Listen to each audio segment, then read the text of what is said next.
వసంత కోకిల రాగాల రూపంగా చిరునవ్వు సిరులు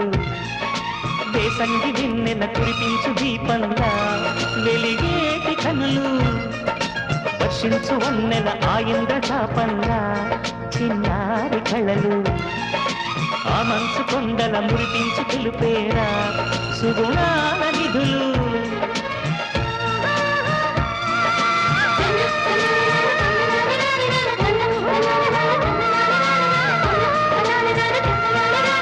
ఆరు ఋతువులు కూడి చేరిన అందమే నీవమ్మ ఏడు జన్మల తోడు వీడని బంధమైనవమ్మ దివిసీమల దీవెన తెమ్మంట గువా నీ కోగల దారిని